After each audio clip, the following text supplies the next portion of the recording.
Petrol की कीमतों पर पीएम भी चिंतित है। पहली बार उन्होंने कुछ बोला है। पीएम मोदी ने बढ़ती कीमतों पर यूपीए सरकार को कसूरवार ठहराया और कहा कि अगर ऊर्जा आयात कम करने की कोशिश होती तो बोझ नहीं पड़ता। हालांकि वही कांग्रेस ने पलटवार करते हुए कहा है कि तेल की कीमत बढ़ाकर बजट घाटा दूर कर रही है सरकार। I do not want to criticize anyone, but I want to say, had we focused on these subjects much earlier, our middle class would not be burdened.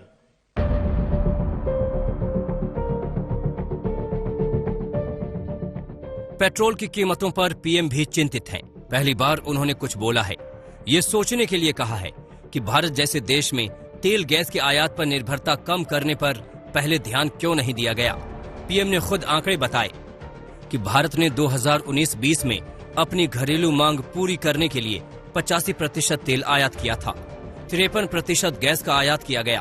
क्या भारत जैसी विविधता और प्रतिभा वाले देश इस तरह से किसी पर निर्भर रह सकता है? Our government is sensitive to the concerns of the middle class. That is why India is now increasing the focus on ethanol to help farmers and consumers. PM ने ये कहा कि वो किसी की आलोचना नहीं करना चाहते, फिर भी इस बात पर ध्यान दिया जाना चाहिए था कि बाहर से महंगे तेल और गैस पर हम कब तक डिपेंड रहेंगे। लेकिन एक तरह से पीएम ने पेट्रोल डीजल की बढ़ती कीमतों पर पहले की सरकारों को कटघरे में खड़ा कर दिया। अपनी बातों से विपक्ष से सवाल पूछ लिए जो पेट्रोल डीजल की कीमतों पर हमलावर हैं।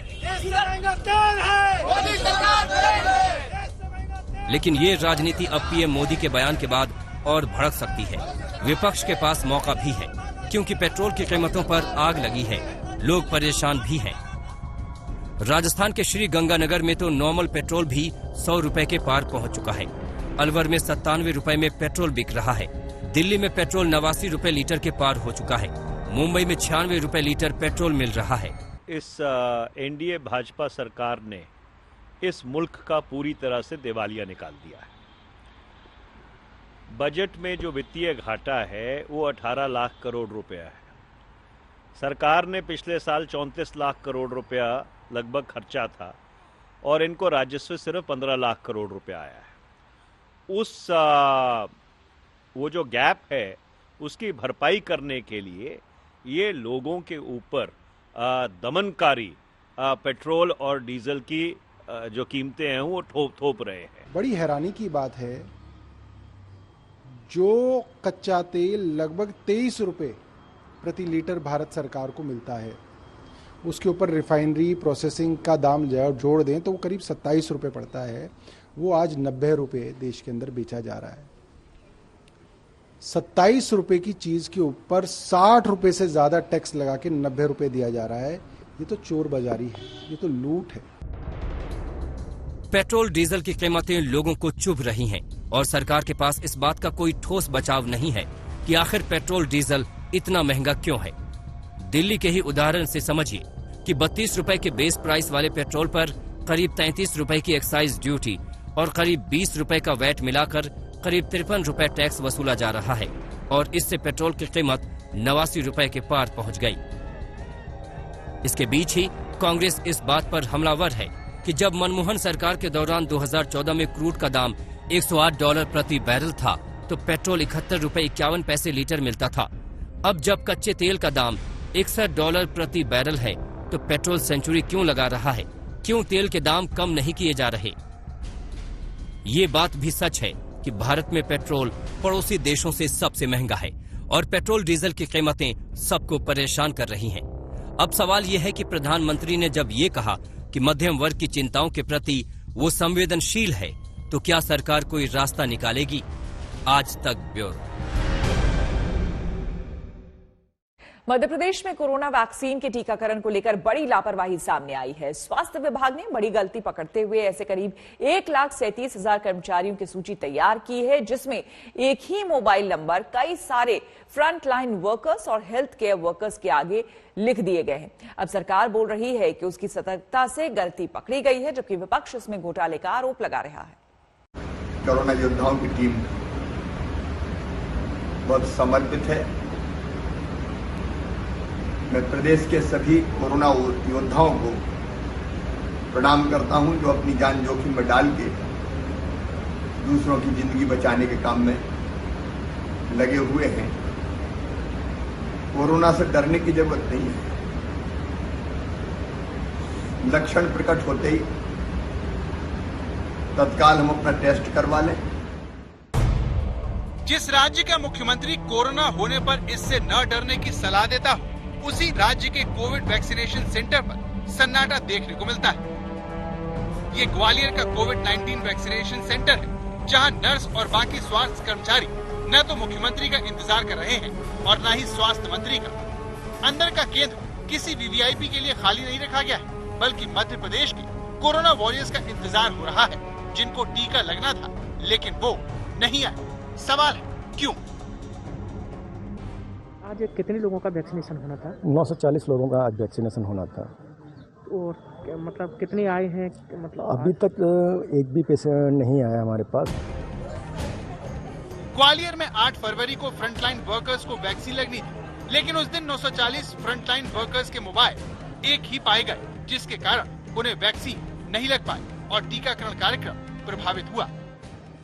उनके मोबाइल नंबर मैच नहीं हो पाए, क्योंकि मोबाइल नंबर यहाँ पर 940 में से सभी का एक ही मोबाइल नंबर डाला हुआ है। बिहार में कोरोना जांच के रिकॉर्ड में गड़बड़ी मिलने का मुद्दा अभी ठंडा भी नहीं पड़ा था कि अब मध्य प्रदेश में गड़बड़ी सामने आई है।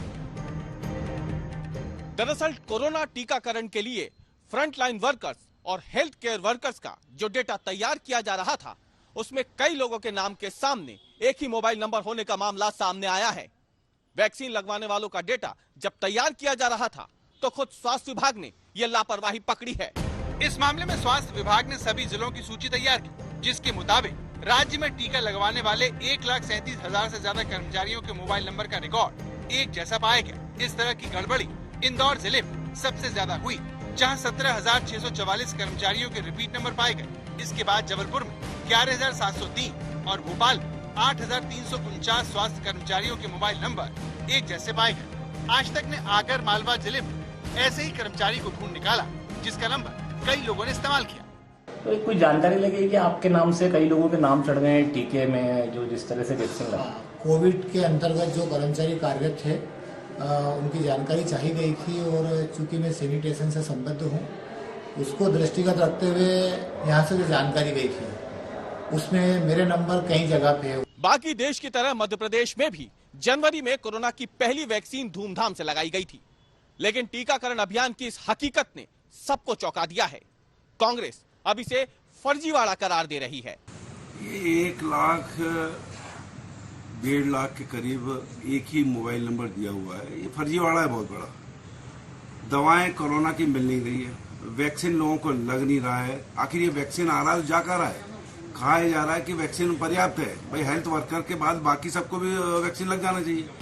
सरकार इस लापरवाही को तो मान रही है, लेकिन जांच के आगे कुछ भी कहने को तैयार नहीं है। यही नहीं, मध्य प्रदेश के स्वास्थ्य मंत्री का दावा है कि इससे टीकाकरण अभियान प्रभावित नहीं होगा। जैसे ही यदि किसी तरह लिस्ट में कोई दिक्कत आती है, गड़बड़ी होती है, तो हम उसमें जल्द से जल्द जो हमें करेक्टिव मेजर्स लेने हैं वो ले लें। तो हमने हार्ड कॉपी के माध्यम से वैक्सीनेशन प्रोग्राम को पूरी तरह से निष्पादित किया है। डबल मोबाइल नंबर आने से या एक ही नंबर बहुत सारे लोगों के साथ जुड़ने से हमारे वैक्सीनेशन प्रोग्राम में कोई गड़बड़ी नहीं हुई है, ना कुछ रुकावट आई है। बंगाल में जैसे जैसे विधानसभा चुनाव नजदीक आते जा रहे हैं, वैसे वैसे राजनीति का खूनी खेल भी बढ़ता जा रहा है। अब मुर्शिदाबाद में दीदी के मंत्री पर बम से हमला हुआ है। आपको बता दें कि हमले में मंत्री जाकिर हुसैन घायल हो गए हैं। उनके साथ उनका भांजा और तमाम कार्यकर्ता भी गंभीर रूप से घायल हुए हैं। हालांकि मंत्री जाकिर हुसैन की हालत अब खतरे से बाहर है। इस घटना की बीजेपी ने कड़े शब्दों में निंदा की है और जाकिर हुसैन के जल्द स्वस्थ होने की कामना की है। उधर कोलकाता में शुभेंदु अधिकारी के सामने बीजेपी और टीएमसी में हिंसक झड़प हो गई, जिसमें बीजेपी नेता घायल हो गए।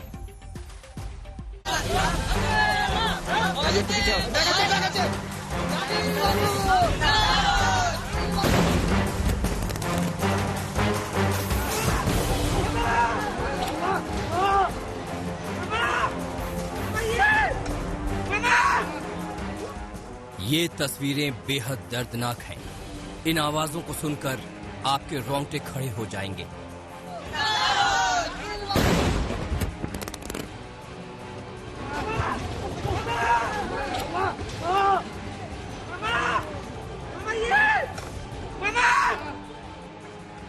ये है पश्चिम बंगाल के मंत्री जाकिर हुसैन। मुर्शिदाबाद में इनके ऊपर क्रूड बम से हमला हुआ है।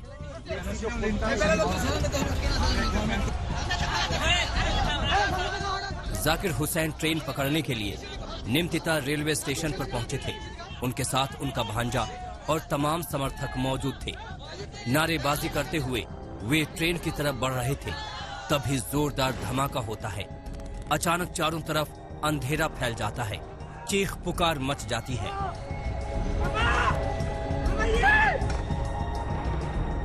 जब धुंध छटता है तो वहां का मंजर बेहद विभत्स दिखाई पड़ता है।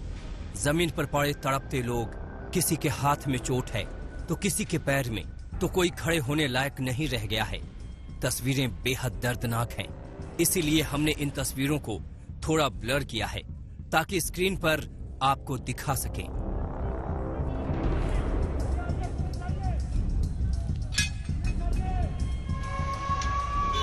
हमले के बाद जाकिर हुसैन को मुर्शिदाबाद जिला अस्पताल में इलाज के लिए भर्ती कराया जाता है। यहाँ डॉक्टर उनका इलाज करते हैं और बताते हैं कि मंत्री जी की हालत ठीक है। इसके बाद उन्हें कोलकाता रवाना किया गया। मुर्शिदाबाद मेडिकल कॉलेज में जब मंत्री साहब ने आया था, हिज कंडीशन इज स्टेबल। दाहिना हाथ में और बाएं पैर में चोट पहुंचा, प्लास्टर है, he is out of danger. दीदी के मंत्री पर हमला हुआ तो बंगाल से दिल्ली तक हलचल मच गई। कैलाश विजयवर्गीय से लेकर केंद्रीय मंत्री पीयूष गोयल तक ने ट्वीट करके घटना की निंदा की और जाकिर हुसैन के जल्द स्वस्थ होने की प्रार्थना की। हालांकि बंगाल बीजेपी के नेता राहुल सिन्हा ने ममता सरकार पर ही सवाल उठा दिया और घटना को टीएमसी के अंदरूनी कलह और गुटबाजी का नतीजा बताया। देखिए, मिनिस्टर का ऊपर हमला जिस ढंग से हुआ, बंगाल में कानून व्यवस्था पूरा ठप हो गया। पुलिस मंत्री जो मुख्यमंत्री ममता बनर्जी है वो पूरा फेल है और इसीलिए ऐसा घटना हुआ। चुनाव पे असर इसमें पड़े, इसके लिए एक प्रयास भी हुआ और हमको लगता है जो ये तृणमूल का अंदरूनी मामला है, आपस का लड़ाई है और इसमें कोई पैसा का खेल है कि नहीं, वो भी छानबीन होना चाहिए।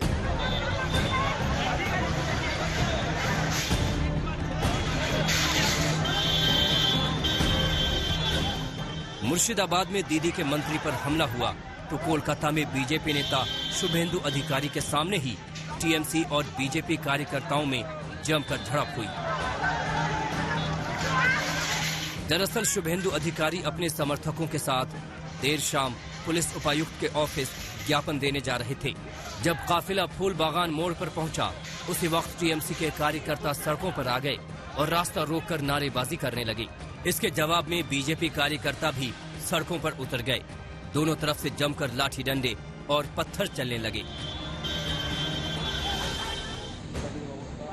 इस हो हल्ला हंगामा और मारपीट में बीजेपी नेता शिवाजी रॉय घायल हो गए। उन्हें अस्पताल में भर्ती कराया गया है। उनका हाल जानने बीजेपी नेता कैलाश विजयवर्गीय भी पहुंचे। आज अमित शाह बंगाल दौरे पर हैं और उससे पहले की ये तस्वीरें पश्चिम बंगाल की खूनी सियासत की सबूत है। ये तस्वीरें सबूत हैं उस हिंसा की जो आए दिन बंगाल में होने वाली घटनाओं की कहानी बयां करता है। सूर्याग्नि के साथ इंद्रजीत कुंडू, कोलकाता, आज तक। जो बंगाल की सत्ता हासिल करने के लिए केंद्रीय गृह मंत्री अमित शाह जी जान से लगे हुए हैं। अमित शाह 2 दिनों के बंगाल दौरे पर पहुंच गए हैं। वहां दक्षिण 24 परगना से अमित शाह को बीजेपी की 5वीं परिवर्तन यात्रा को हरी झंडी दिखानी है।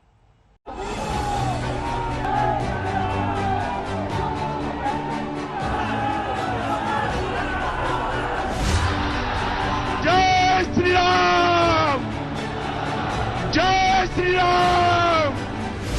फिर से सोनार बांग्ला के लिए परिवर्तन। ये लकीर है बीजेपी की और उसे खींचने के लिए बीजेपी के चाणक्य कहे जाने वाले अमित शाह मैदान में है।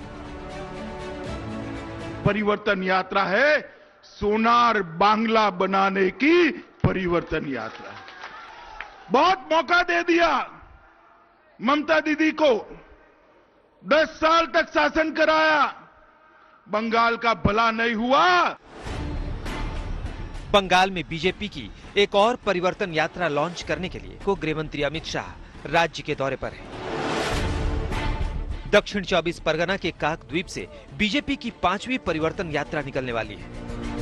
रथ यात्रा को रवाना करने से पहले काक द्वीप के इसी मैदान में अमित शाह पहले जनसभा को संबोधित करेंगे।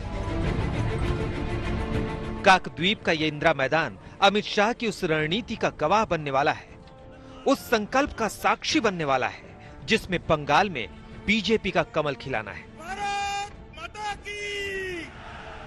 दीदी कान खोल कर सुन लो, आज लाखों लोगों की हाजिरी में कहने आया हूं मैं, जब विधानसभा के चुनाव का परिणाम आए, परिणाम देख लेना, इस बार 200 सीटों से ज्यादा सीटों के साथ भारतीय जनता पार्टी की सरकार बनने जा रही है। 2019 के लोकसभा चुनाव से पहले बीजेपी ने बंगाल में टीएमसी को ये कह के चुनौती दी थी कि 2019 में हाफ, 2021 में साफ। 2019 में बंगाल की लोकसभा की 42 में से 18 सीटें जीतकर बीजेपी इस इरादे के छूने के बेहद करीब आई भी है। 2 राज्य जो सबसे कठिन लग रहे हैं आपके इस कोशिश में, एक है पश्चिम बंगाल जहां पे कोशिशें तो बहुत दिख रही हैं, और दूसरा है केरल। यहां पर कभी आप देखते हैं कि भारतीय, देखिए जहां तक पश्चिम बंगाल का सवाल है, मैं आपको अभी से आंकड़ा बता देता हूं, आप आंकड़ा पूछते थे, 2019 में हम 22 से ज्यादा सीटें जीतेंगे पश्चिम बंगाल में। मैं अभी से आपको आंकड़ा बता देता हूँ, टोटल तो नहीं बताया मगर बंगाल का बता देता हूँ, वहां स्थितियां स्पष्ट है। तो 2014 से तैयारी शुरू हो गई थी जी। मैं अब तक 18 बार बंगाल गया हूं और बंगाल की जनता त्रस्त है। जिस प्रकार की हिंसा की राजनीति को वहां तृणमूल कांग्रेस ने बढ़ावा दिया है, मैं मानता हूं बंगाल की जनता इसको स्वीकार नहीं करेगी। 2016 के बंगाल चुनाव में बीजेपी की ताकत टीएमसी के सामने कुछ भी नहीं थी, लेकिन 5 साल में टीएमसी को ऐसी चुनौती देने की स्थिति में बीजेपी आ जाएगी, इसका अंदाजा लगाना भी मुश्किल था। बीजेपी आज बंगाल के सांस्कृतिक गौरव की बात करती है। रविंद्रनाथ टैगोर, सुभाष चंद्र बोस और विवेकानंद से लेकर खुदीराम बोस तक बंगाल के हर बड़े आइकन को बीजेपी याद कर रही है। साथ ही बीजेपी हिंदू अस्मिता के नाम पर ममता बनर्जी से सीधी लड़ाई मोल ले रही है। बोलो जय श्री राम।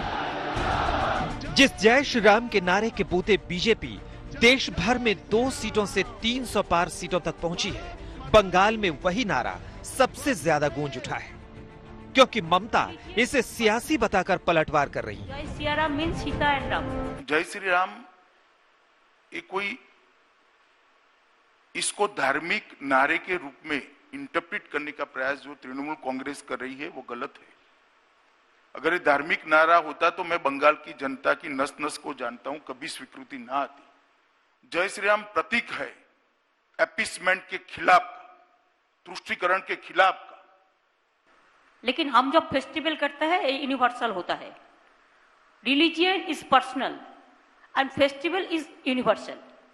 तो इसी के लिए ये बात ठीक नहीं है।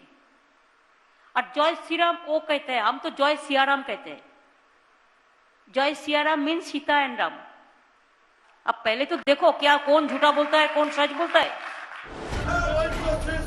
2011 में परिवर्तन का नारा देकर ही ममता बनर्जी ने 34 साल के लेफ्ट के शासन को उखाड़ फेंका था, लेकिन परिवर्तन अब बीजेपी का सियासी अस्त्र है। बहुमत की सरकार बनाएगी और परिवर्तन। उन्होंने कहा कि अमित शाह आते हैं, वो कहते हैं कि उखाड़ के फेंक देंगे, निकाल बाहर करेंगे, तो मुझे गुस्सा नहीं आएगा क्या? तो मैं क्या कहूंगा, संभाल कर रखेंगे ऐसा कहूंगा?